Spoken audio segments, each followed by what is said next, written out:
Welcome to hit TV. నేను మీ నిర్మల. ముందుగా hit TV ప్రేక్షకులందరికీ ఉగాది శుభాకాంక్షలు. మరి ఈ ఉగాదికి అందరు పంచాంగాలు చూపించుకోవడానికి చాలా అంటే చాలా తొందరపడుతూ ఉంటారు. మరి ఈ సంవత్సరం అంతా కూడా మాకు ఎలా ఉండబోతుంది అని చెప్పేసి కూడా చాలామంది ఎదురు చూస్తున్నారు.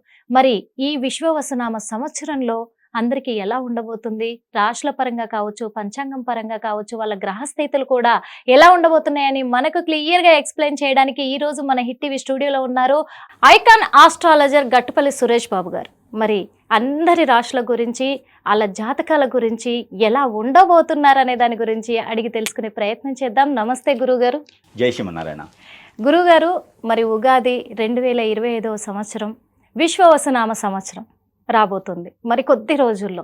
దీనికోసం మాత్రము 2 తెలుగు రాష్ట్రాలు ప్రత్యేకంగా, ఎందుకంటే మన ఇండియాలోనే మనకి ఇదొక మంచి సాంప్రదాయము, జాతకాలు చూపించుకోవడము అనేది, ఎవరి జాతకాన్ని వాళ్ళు నమ్మడం, వాళ్ళ స్థితిగతులు నమ్మడం అనేది, వీటి కోసం ఎదురు చూస్తూ ఉన్నారు. అందరూ న్యూ ఇయర్ అంటారు కానీ మన తెలుగు రాష్ట్రాలు మాత్రం న్యూ ఇయర్ని నమ్మరు. ఉగాదే మనకు కొత్త సంవత్సరం, నూతన సంవత్సరం. కాబట్టి అందులో ఒకటి మా హిట్ టీవీ ద్వారా మీకు చాలా మంది ఫ్యాన్స్ ఫాలోయింగ్ పెరిగిపోయింది. వాస్తవంగా చెప్పాలంటే అంతమంది ఫ్యాన్స్ని మాకు ఇచ్చినందుకు మీకు హృదయపూర్వక ధన్యవాదాలు ముందుగా మా హిట్ టీవీ తరపున. అలాగే మా హిట్ టీవీ ద్వారా మీకు ఉగాది శుభాకాంక్షలు కూడా. ముందుగా మీకు, మీ ప్రేక్షకులకి, అలానే మన ఛానల్ ప్రేక్షకులకి, నా ఫ్యాన్స్ అన్నారు వాళ్ళకి, అందరికీ కూడా హిట్ టీవీ తరపున, నా తరపున మీకు కూడా అలానే ఉగాది శుభాకాంక్షలు. థ్యాంక్ యూ సో మచ్ గురుగారు. అయితే అందరికీ కూడా ఫ్యాన్స్ ఉన్నారు అంటే చెప్పేటువంటి విధానం, అర్థమయ్యే తత్వం, దాన్ని ఆచరించడం, పాటించడం, దాని వలన వాళ్ళకి మంచి జరగడం, అంతకుమించి ఏమి లేదు. మనం వాళ్ళకి ఇచ్చే ఆస్తులు ఏమి లేవు. సో అయితే ఇక్కడ ఏంటంటే ముఖ్యంగా మనం చెప్పుకోవాల్సింది మనకి ఉగాది. మీరు అన్నట్టుగా మనకి ఒకప్పుడు మా పెద్దలు కావచ్చు, గురువులు కావచ్చు, అందరికీ కూడా మనకి ఏమయ్యేదంటే ఉగాది వచ్చేటప్పటికి ఏదైనా ఆలయంలో ఉగాది శ్రావణం ఉండేది. వారి యొక్క జాతకం తెలుసుకునే దానికి ఆస్కారం ఉండేది. ఒక పంచాంగం తీసుకొని లేదా వాళ్ళ పెద్దవాళ్ళకి తెలిసినటువంటి గణితం అనేది ఒకటి ఉంటుంది.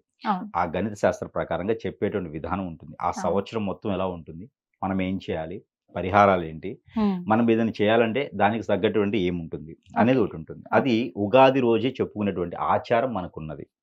ఈ ఉగాది అనేది కొత్త సంవత్సరం రావటం, ఆ కొత్త సంవత్సరంలో మనకి ఇవన్నీ చెప్పుకునే దానికి ఆచారం అనేది ఉన్నది. కానీ ఈ రోజుల్లో అవేర్నెస్ పెరిగిపోయింది. అవేర్నెస్ తో పాటు కొంతమందిలో మూఢనమ్మకం అంటారు, జాగ్రత్త, ఇవన్నీ కూడా ఏంటంటే అనుబంధశాలి వస్తుంది. ఇప్పుడు ఏమవుతుందంటే ఒకప్పుడు ఉమ్మడి కుటుంబంగా ఉండేటువంటి ఫ్యామిలీస్ ఈ రోజున చిల్లా చిత్రైపోయి ఎవరికి వాళ్ళు బిజీ లైఫ్ అయిపోయి చిన్న చిన్న ఫ్యామిలీస్ అవుతున్నాయి. ఎక్కడెక్కడో ఉంటున్నారు. వాళ్ళందరికీ పెద్దవాళ్ళే ఉండి చెప్పాలి, వెన్నండి ఉండాలి అనే దానికి లేదు. అందువలన ఆస్ట్రాలజర్స్ని సంప్రదించడం, గురువులు పెరిగిపోవటం, అవేర్నెస్ పెరగడం, వీళ్ళు కూడా వాళ్ళ దగ్గరికి వెళ్ళి చెప్పించుకోవడం, లేదు ఇప్పుడు మనకి మాధ్యమం ద్వారాను మనలాంటి గొప్ప వ్యక్తులు, ఇప్పుడు జనానికి సేవ చేసేటువంటి తత్వంలో ఉన్నటువంటి పర్సన్స్ మీడియా ద్వారా, మాధ్యమాల ద్వారా, అనేక రకాల మాధ్యమాల ద్వారా గురువుల్ని వెలికి తీసి వారి యొక్క టాలెంట్ని చూపించేదానికి ఆస్కారం ఉంటుంది. మరొకటి, ఎవరైతే ప్రేక్షకులు ఉన్నారో వారు కూడా తెలుసుకొని ఏ రోజు ఎలా ఉండాలి అని తెలుసుకొని ముందుకు వెళ్ళేదానికి ఎక్కువ ఆస్కారం కనబడుతుంది. కాబట్టి సో అందరికీ కూడా మంచి రోజులు రావాలని కోరుకుంటా ఉన్నాను. ఈ విశ్వవాసునామ సంవత్సరం అందరికీ బాగుండాలని నేను కోరుకుంటాను మనస్ఫూర్తిగా. అయితే మనం ముఖ్యంగా తీసుకున్నట్టయితే మేషరాశి. ముందుగా మేషరాశి మనకి ముఖ్యంగా మేషరాశి వారికి ఈ విశ్వవాసునామ సంవత్సరంలో అతి గొప్పగా ఉంటుంది అని చెప్పొచ్చు. అతి గొప్పగా ఉంటుందని చెప్పొచ్చు. అంటే తేనె ఎంత మధురంగా ఉంటుందో విశ్వవాసునామ సంవత్సరంలో మేషరాశి వారు కూడా అంతే మధురంగా ఉండొచ్చు. కానీ ఈ మేషరాశి ఈ సంవత్సరం మార్చి 30వ తారీఖు వస్తుంది. అలానే 2025 సంవత్సరం మార్చి 30వ తారీఖు వస్తుంది. అలానే 2025 సంవత్సరం మార్చి 29వ తారీఖున షష్టగ్రహ కూటమి అని ఏర్పడుతుంది. ఈ మేషరాశి వారికి ఖచ్చితంగా 12వ స్థానంలోనే షష్టగ్రహ కూటమి అనేది ఏర్పడుతుంది. అయితే ఈ షష్టగ్రహ కూటమి ఏర్పడుతుంది కాబట్టి మేషరాశి వారికి ఇంకేమైనా ఫలితాలు, అశుభ ఫలితాలు ఏమైనా ఉన్నాయా, మిశ్రమ ఫలితాలు ఏమైనా ఉన్నాయా అనే అందరిలో సందేహాలు అయితే ఉన్నాయి. అయితే వీరికి ముందుగా చూసినట్టయితే ఆదాయం 12 గాను, వ్యాయం 14 గాను, రాజ్యపూజ్యం 5 గాను, అలానే అవమానం 7 గాను పరిగణిస్తుంది. ఇవన్నీ కూడా ఏంటంటే వారి యొక్క గ్రహస్థితి ప్రకారంగా ఇప్పుడు కరెంట్ ప్రెడిక్షన్, ఈ సంవత్సరం గ్రహాలు ఏ స్థితిగతుల్లో ఉన్నాయి వాటి ప్రకారంగా ఈ యొక్క ఆదాయ వనరులు కానివ్వండి, ఖర్చులు కానివ్వండి, అవమానాలు రాజపూజ్యాలు అనేది ఏర్పడతాయి దీంట్లో. అయితే ముఖ్యంగా మేషరాశి వారికి చూసుకున్నట్లయితే ప్రతి పనికొచ్చేటువంటి గ్రహం, శుభదృష్టిలో ఉన్నటువంటి ప్రతి గ్రహం కూడా 12వ స్థానం ఉండటం వల్ల గణిత శాస్త్రం ఏం చెప్తుంది అంటే 12వ స్థానంలో ఉన్నటువంటి గ్రహాలు ఏవైతే ఉన్నాయో అవి నీచంలో ఉంటాయి. నీచంలో కాబట్టి వాటికి ఉండేటువంటి ప్రతిఫలం వలన పెద్దగా పరిగణించేది ఉండదు అని చెప్తారు. కానీ మేషరాశి వారికి అద్భుతమైనటువంటి ప్రతిఫలాలు ఉన్నాయి. అవి ఎలా అంటే 12వ స్థానంలో గ్రహాలన్నీ ఉన్నప్పటికీ కూడా, ఈ యొక్క షష్టగ్రహ కూటమి 12వ స్థానంలో ఏర్పడినప్పటికీ కూడా, ఈ ఉగాది తర్వాత కొన్ని రకాల వారికి ఉన్నటువంటి గ్రహరీత్యా కావచ్చు, వారు జన్మించినటువంటి స్థితిగతులు, ఆ రోజున వారు ఉన్నటువంటి గోచార ప్రకారంగా చూసుకున్నట్లయితే, వారి యొక్క దశాంతర దశలు కూడా చూసుకున్నట్లయితే వారికి ఎక్కువగా ఈ షష్టగ్రహ కూటమిలో ఉన్నటువంటి చెడు గ్రహాల ప్రభావితం అనేది ఎక్కువగా లేదు. అందుకని ఓవరాల్ గా చూసుకున్నప్పుడు మనకి మేషరాశి వారికి చాలా అద్భుతంగా ఉంది అని చెప్పొచ్చు ఈ విశ్వావసునామ సంవత్సరంలో. ముఖ్యంగా మేషరాశి వారికి కొత్తగా ఏదైనా వ్యాపారాలు మొదలు పెట్టాలంటే మాత్రము చాలా అద్భుతమైనటువంటి క్రయ ప్రక్రియలు ఉంటే కనుక వీరికి చాలా అద్భుతంగా ఉందని చెప్పొచ్చు. ఎట్లా అంటే ఆదాయం వచ్చేసి 12 ఉన్నప్పటికీ కూడా అవి పనికొచ్చేటువంటి వాటిల్లో వ్యాపారం చేస్తే ఆదాయం మిగులుతుంది, ఖర్చు అనేది వ్యయం తగ్గుతుంది. కాబట్టి వీరు ఎక్కడైనా వీరు వ్యాపారం చేయాలనుకున్నా, ఏదైనా వృత్తిలో వెళ్ళాలనుకున్నా, కొత్తగా ఏదైనా స్టార్ట్ చేయాలనుకున్నా కూడా సమీప దూరంలో ఉన్నటువంటి గురువు గారిని సంప్రదించినట్టయితే వారికి ఇంకేమైనా ఫర్దర్గా ఏదైనా ప్రెడిక్షన్స్, పరిహారాలు ఉంటే చెప్పేదానికి ఆస్కారం ఉంటుంది. అయితే ఈ సంవత్సరం మొత్తం కూడా వీరు చూసుకున్నట్టయితే గురుబలం అనేది వీరికి ఆగస్టు వరకు బాగుంటుంది. ఆగస్టు వరకు గురుబలం చాలా బాగుంది. అందుకని ఏదైనా ఎడ్యుకేషన్ పర్పస్ కానీ విదేశీయాలకు కానీ ప్రయత్నం చేసేవారు ఆగస్టు లోపు కనుక వీరు ప్రయత్నం చేస్తే ఖచ్చితంగా వీరు విదేశాలకు వెళ్ళి అక్కడ వారు సెటిల్ అయ్యేదానికి కూడా ఎక్కువ ఆస్కారం కనబడుతుంది. అన్ఎక్స్పెక్టెడ్ గానే వీరికి ప్రయాణం కూడా ఉంటుంది. అలానే వీసాలో ఇంటర్వ్యూస్ కూడా వీరు ఖచ్చితంగా వీరు పాస్ అయ్యేదానికే కనపడుతుంది. కంట్రీస్ కూడా మంచి కంట్రీసే ఎంచుకుంటారు వీళ్ళు. ఎడ్యుకేషన్ పరంగా, ఇన్స్టిట్యూట్స్ పరంగా చదువుకోవడానికి, లేదా అక్కడ జాయిన్ అయ్యి ఏదైనా కోర్స్ నేర్చుకోవడానికి, అక్కడ ఏదైనా జాబ్ చేయడానికి కూడా వీరికి అనుకూలంగా ఉంది. కాబట్టి ఖచ్చితంగా వీరు ప్రయత్నం చేయాలి. ఈ యొక్క మేషరాశి వరకు ఇంకో అద్భుతం ఉంది. ఏంటి అంటే ఆగస్టు లోపు వీరికి పెళ్లి కానటువంటి వారు ఎవరైనా ఉంటే అన్ఎక్స్పెక్టెడ్ గా పెళ్లి కూడా అవుతుంది మేషరాశి. ఖచ్చితంగా. ఎందుకంటే ఎప్పటి నుంచో బాధిస్తున్నటువంటి శని భగవాన్ యొక్క అశుభ దృష్టి వీరి దాంట్లో 12వ స్థానం వచ్చినప్పటికీ కూడా మంచి శుభ దృష్టితో గురుబలం ఉంది వీరికి. అలానే శుక్ర బలం కూడా వీరికి చాలా బాగుంది. ఖచ్చితంగా వీరికి పెళ్లి అవుతుంది. వీరు ప్రయత్నపూర్వకంగా పెళ్లి చేసుకోవాలి. ఒక పెళ్లికి మాత్రమే నేను చెప్తున్నాను. అయితే ఒక పెళ్లికి మాత్రమే చెప్తున్నారు. ఒక పెళ్లికి మాత్రమే అంటే వారికి జాతకం ప్రకారంగా వారు 1, 2, 3, 4 ఏమైనా ఉంటే దానికి నా ప్రెడిక్షన్ కాదు. ఒక పెళ్లి మాత్రమే అంటే ముందుగానే 2, 3, 4 ఉన్నాయని మీరు సూచిస్తున్నట్టుగా అనిపిస్తుంది గురుగారు. లేదు లేదు, అలా కాదు. అంటే ఇప్పుడు వారి జాతకం ఎట్లా ఉంటుందంటే, ఇప్పుడు ఒక జాతకంలో బాగాలేకపోతే పెళ్లి అయితే నీ అదృష్టం బాగుంది అంటారు. అలా అని చెప్పేసి 2, 3 పెళ్లి చేసుకుంటూ ఉంటారు. అట్లా కాదు. ఒక పెళ్లి చేసుకుంటే సరిపోతుంది. ఒక పెళ్లితోనే ఆ జాతకం ఉంటుంది. రెండో పెళ్లికి అది పోతుంది. అది దోషమైన జాతకమైనా అది పనికిరాదు. అందుకని మొదటిగా ఎవరైనా పెళ్లి చేసుకోవాలి అనుకుంటే కనుక ఆ పెళ్లికి అనుకూలంగా ఉంది ఆగస్టు మాసం వరకు గురుబలం ఉంది. అలానే ఏప్రిల్ 2వ తారీఖు తర్వాతనే ఆ గురుబలం మొదలవుతుంది వీరికి. ఎందుకు అంటే వీరికి కుజుడు కూడా అనుకూలంగా ఉండాలంటే కర్కాటక రాశిలోకి కుజుడు వచ్చేసి ఏప్రిల్ 2వ తారీఖు వస్తారు. అందుకని ఏప్రిల్ 2వ తారీఖు నుంచి ప్రయత్నం చేయవచ్చు. ఇకపోతే వీరికి దీర్ఘకాలికంగా ఉన్నటువంటి ఏదైనా ఆరోగ్యపరంగా సమస్యలు ఉన్న వారికి అయితే వారికి కూడా వీరికి ఉపశమనం ఉంటుంది. అంటే మేషరాశి వారికి మనము మొత్తంగా చూసుకున్నట్టయితే అన్ని రంగాల్లో కూడా ముందడుగు వేసేదానికి ఆస్కారం ఉంది. అలానే అన్ని రంగాల్లో కూడా వీరికి బాగుండేలా ఉంది. కాబట్టి మేషరాశి వారికి అదృష్టం అని చెప్పొచ్చు. గత 5-6 సంవత్సరాల నుంచి బాధపడేటువంటి మేషరాశి వారు ఎవరైనా ఉంటే కూడా వారికి కూడా ఏదో విధమైనటువంటి అవకాశాలు వస్తాయి. కాదు మేషరాశి వారికి ముఖ్యంగా గుర్తుపెట్టుకొని ఆచరించవలసినటువంటి ఒకటి ఉన్నది ఖచ్చితంగా. అది ఏంటి అంటే ఎదుటి వాళ్ళని నమ్మకూడదు.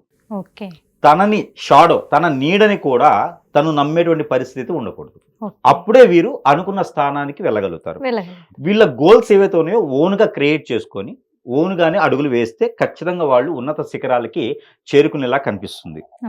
ఎవరి సహాయ సత్కారాలు మాత్రం తీసుకోవాలి, కానీ వాళ్ళకి ఏది మన పర్సనల్ ఇష్యూ చెప్పకూడదు. అలానే ఇంకొకటి ఉంది, నమ్మి ఎవరికి డబ్బు ఇవ్వకూడదు, ఎవరి దగ్గర తీసుకోకూడదు. ఉన్న దాంట్లో సర్దుకుని వెళ్ళిపోతే ఖచ్చితంగా వీరు ఈ ఆగస్టు మాసం కల్లా కూడా ఈ సంవత్సరం అంటే మనకి 2025 సంవత్సరం ఆగస్టు మాసం కల్లా గురుబలం బాగుంది కాబట్టి ఖచ్చితంగా వీరు ఒక స్థానంలో ఒక స్థాయిలో నిలబడగలిగి ఇంకొక 20-30 మందికైనా ఉపాధి అవకాశాలు కల్పించేటువంటి పొజిషన్ వస్తుంది వీరికి. కావున విశ్వవాసునామ సంవత్సరంలో రాజులుగా పాలించకపోయినా రాజుగా బ్రతకగలుగుతారు ఈ యొక్క మేషరాశి వారు. కాబట్టి ఈ మేషరాశి వారికి ఇంకా కూడా అదృష్టం కలిసి రావాలి. ఈ విశ్వవాసునామ సంవత్సరంలో 10 మందిలో ఒకళ్ళలా కాకుండా ఒకరిగా ఉండాలి అనుకుంటే చిన్న చిన్న పరిహారాలు అలానే మనం ఏదైతే సూచిస్తామో అది పాటించగలిగితే ఖచ్చితంగా ఈ యొక్క మేషరాశి వారికి అద్భుతమైనటువంటి అవకాశాలు కూడా వచ్చేసి ఒక స్థాయిలో నిలబడగలుగుతారు అని మాత్రం తెలుస్తుంది. దానికి సరిపడా వీరికి చిన్న చిన్న పరిహారాల నిమిత్తం ఏంటంటే వీరికి ముఖ్యంగా తిథులు, వీరికి కలిసి వచ్చేటువంటి తిథులు వారాలు అయితే వీరికి గురువారం అంటే ఏ వారంలో అయినా సరే వీరికి గురువారం కలిసి వస్తుంది. అంటే ఏ మాసంలో అయినా సరే మంచి పని చేయాలనుకుంటే, నిలబడే స్థాయిలో ఉండాలి అనుకుంటే, పనికొచ్చే పని చేయాలనుకుంటే అది గురువారం రోజు మొదలు పెట్టుకుంటే వీరికి మంచి కలిసి వస్తుంది. రెండోది శనివారం. ఈ 2 వారాలు వీరికి సంవత్సరం మొత్తం కూడా బాగా కలిసి వస్తాయి. అలానే వీరికి తిథులు వీరికి వచ్చేసి 7, అట్లానే 16, అలానే 25. ఈ తిథులు కూడా వీరికి చాలా అనుకూలంగా ఉన్నాయి. ఏ మాసంలో అయినా సరే ఈ తిథులు వచ్చి అలా గురువారం వస్తే ఇంకా అద్భుతమైనటువంటి ప్రతిఫలాలు వీరికి సూచిస్తున్నాయి. అయితే మరొకటి, వీరికి అబ్బాయి అయినా అమ్మాయి అయినా సరే ఉత్తరం వైపున వచ్చేటువంటి సంబంధం వీరికి ఖచ్చితంగా కలిసి వస్తుంది. ఆ సంబంధం కూడా వీరికి కుదిరి పెళ్లి దాకా కూడా వెళ్ళి పెళ్లి కూడా అవుతుంది అనమాట. ఏదైనా ఇంతవరకే పెళ్లి అయి ఉన్న వారికి పిల్లలు పుట్టిన వారు ఎవరైనా ఉంటే నవంబర్, డిసెంబర్ లో ప్రయత్నం చేయొచ్చు. జనవరి, ఫిబ్రవరి 2026 సంవత్సరం కూడా ప్రయత్నం చేస్తే పిల్లలు కూడా పుట్టేదానికి ఎక్కువ ఆస్కారాలు కనబడుతున్నాయి. అంటే ఈ మధ్యన ఏమైందంటే పిల్లలు పుట్టకపోతే ఐవి అని వెళ్తున్నారు. అవసరం లేకుండా ఈ 4 మాసాల్లో కనుక ప్రయత్నం చేస్తే పిల్లలు కూడా పుట్టేదానికి ఆస్కారం ఉంది. కాబట్టి ఈ మేర ప్రయత్నం చేసుకోవచ్చు. మరొకటి, ఈ యొక్క మేషరాశి వారికి కలిసి వచ్చేటువంటి వర్ణం, వీరికి వర్ణం వచ్చేసి గులాబీ కలర్, లేత గులాబీ కలర్, అలానే కుంకుమ పువ్వు కలర్. అది లైట్ పింక్ కాకుండా, లైట్ రెడ్ కాకుండా కుంకుమ పువ్వు ఉంటుంది. ఆ కలర్ కూడా వీరికి చాలా బాగా కలిసి వస్తుంది. చివరిగా వైట్ కలర్ కూడా వీరికి కొంతమేర కలిసి వస్తుంది. వీరికి నరదిష్టి కానీ, నరఘోష, శత్రుభయం, శత్రుపీడ, ఇలాంటి ఆర్థిక వనరులో ఇబ్బంది పడేవారు, అప్పులు పాలై ఉన్నవారు, దేశాల మీద తిరిగేవారు, చిట్టీలు చేసిన వారు, ఇలా మోసపోయిన వారు, బెట్టింగ్లు పెట్టి మోసపోయిన వారు, చేయిపడిన వారు, మోసపోయిన వారు కూడా వారి యొక్క అదృష్టాన్ని పరీక్షించినందుకు ఈ యొక్క సంవత్సరం వీరికి చాలా అనుకూలంగా ఉంది. అందులో వీరు చేయాల్సినటువంటి రెమెడీస్ ఉన్నాయి. ఈ రెమెడీస్ వీరు చేస్తే చాలా అనుకూలంగా ఇంకా బాగుంటుంది వీరికి. ప్రతి మాసంలో వచ్చేటువంటి గురువారం కావచ్చు, ఏదైనా ఒక వారంలో గురువారం, లేదా అమావాస్య ముందు రోజు, పౌర్ణమి ముందు రోజు, లేదా ఆదివారం అయినా సరే వీరికి, అంటే 4 ఆప్షన్స్ లో వీరు ఈ పని చేయవచ్చు. ఆవుకి వీరు గోధుమ రొట్టెలు ఉప్పు లేకుండా చేసి ఆ రొట్టెల మీద వీరు తేనెతో వీరి కోరికలు కానీ, వీరికి ఉన్న దోషాలు కానీ రాసి తినిపించాలి. గురువారం, ఆదివారం, అమావాస్య ముందు రోజు, లేదా పౌర్ణమి ముందు రోజు. ప్రతి మాసంలో కూడా చేయొచ్చు, ఎవరైనా చేయొచ్చు, చిన్నపిల్లల నుంచి పెద్దవాళ్ళు మేషరాశి వారై ఉంటే చాలు. ఈ యొక్క పరిహారం చేస్తే మంచి జరుగుతుంది. అలానే వీరికి ప్రతి గురువారం, లేదా వీరికి నచ్చిన గురువారం, వీరికి తెలిసిన గురువారం, వీరికి కుదిరిన గురువారం రోజున ఒక గ్రీన్ కలర్ నిమ్మకాయ, అంటే పచ్చి నిమ్మకాయ తీసుకొని దానికి తలకు తానే దిష్టి తీసేసుకొని క్లాక్ వైజ్ గా ఇలా దిష్టి తీసుకోవాలి. అలా దిష్టి తీసుకొని వాటిని 4 బద్దలు కోసేసి, ఇది ప్రతి మాసంలో ఒక్కసారైనా చేయాలి. 4 బద్దలు కోసి చేతికి బద్ద ఒకటి, గోర్లుకి, కాలి గోర్లుకి బద్ద, ఇలాగా 4 బద్దలు రుద్దేసి బయటపడేస్తే వారికి ఉన్నటువంటి దోషాలన్నీ పరిహారాలు అవుతాయి.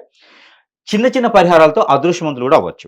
ఈ సంవత్సరం మొత్తంగా చూసుకుంటే మేషరాశి వారికి అద్భుతమైన అవకాశాలు ఉన్నాయి. కాబట్టి ఈ చిన్న చిన్న పరిహారాలు చేసుకొని అదృష్టవంతులు అయ్యేదానికి ఆస్కారం ఉంది. జై శ్రీమన్నారాయణ. చాలా చక్కటి రెమెడీస్ చెప్పారు. ఎందుకంటే చాలా సింపుల్ రెమెడీస్, అవి కూడా చాలా పనికొస్తాయి ప్రేక్షకులకైతే. ధన్యవాదాలు గురువు గారు.